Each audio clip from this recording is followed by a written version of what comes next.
कि तू ही बारू घर के। हम अपना जीवन में कोशिश करी ना आंसू बाबा, जब से मेरे जीवन में प्रिंस आया है, राइटर तो बहुत सारे हैं, आशुतोष भैया हैं, यादवराज भैया बैठे हैं, आर पंकज भैया बैठे हैं, बैठे नहीं है यहाँ पे, चाहे जितने सारे राइटर हो, लेकिन सब राइटर का कुछ ना कुछ ऐसी क्वालिटी होती है जो सिंगर को देखते हुए गीत लिखते हैं। मैंने हर प्रकार का गीत गाया है भैया, लेकिन प्रिंस भाई ने एक दो सॉन्ग मेरे जीवन में ऐसा ऐसा लिखा है। वो साथी रे तेरे बिना भी क्या जीना, भाई कहीं लिखा हुआ था, मायने में आएगा। आएगो भाई और ही निकल रहा है, कॉमेडी सॉन्ग बड़ा अच्छा लिखते हैं।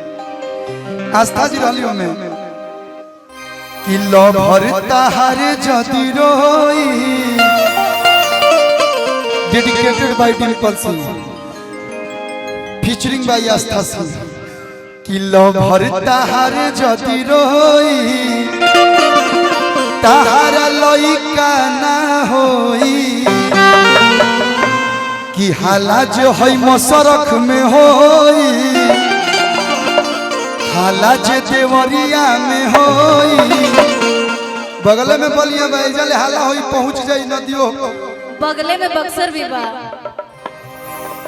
हाला जे है मसरख में होई, तोर बियाह ना होई।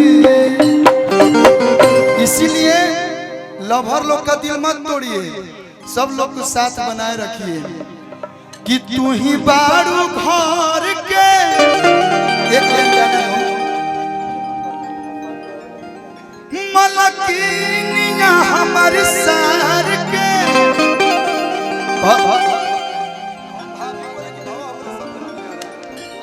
फंसा दिया है हमको, ये हमसे उम्र में बड़ा है, लेकिन भैया भैया बोल के ना हमको भसुर बना दिया है। हाँ भाभी आज के लिए कि तू ही बारू घर के, मलकिनिया हमारे सार के, अरे बहिनिया हो। मैं पैराडाइज प्रोडक्शन तहरे नु हो, ही तेज बनेगा क्या जी, का साले साहब खुश रहो। और कोनो बहन होके तो प्रियंशुआ से बियाह करा दो। ढेर कुमार है जो जीजा आई बड़े सो, ज्यादा बहन बड़ी सो तो हमने बियाह तो जीजा चली है, लेकिन कृपा करो तनी दे दो ये सरौ सहारा करो, तनी दे दो। हाय देखो हाय, हमने सब रणवन समाज के अध्यक्ष सत्तू डार्लिंग बैठे हैं, सत्तू सत्ताल भैया, तनी दे दो ये सरौ सहारा करो, तनी दे दो। कि जाड़ा में चॉकलेट लगली, चॉकलेट लगली, बड़ा मीठा लगली, तनी निक लगली, तनी दे दो, तनी दे दो ये सरौ सहारा करो, तनी दे दो भैया। लेकिन भैया कि तोहरे नाम कदम छपरा के जमीनिया ना बोला, तू नगीनिया हो, तोहरे नाम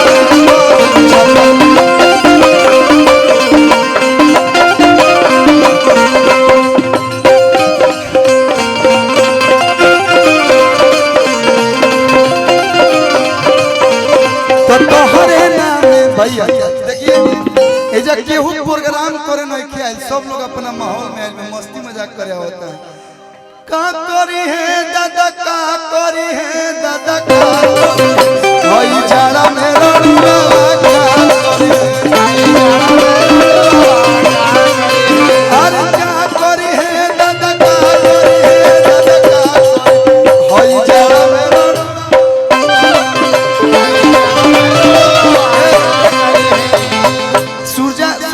सूरज गया क्या? सूरज भाई ने वो गीत लिखा था, माइनर में रही है सूरज। कि हेने यार कठुआई दिसमर में, यही भाई लिखा था। हेने यार कठु देखो तोर कैरियर पर ब्रेक नहीं खे लागल, तोर कैरियर में नु ब्रेकर बन गइल बा एगो जोन हो ब्लैक जैकेट पहन के बैठल बा।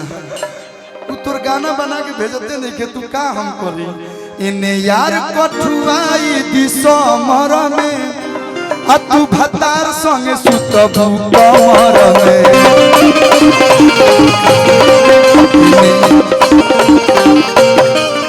इने यार कठुआई दिसमर में, इने यार कठुआई दिसमर में तू भतार संगे सुतबू कमर में।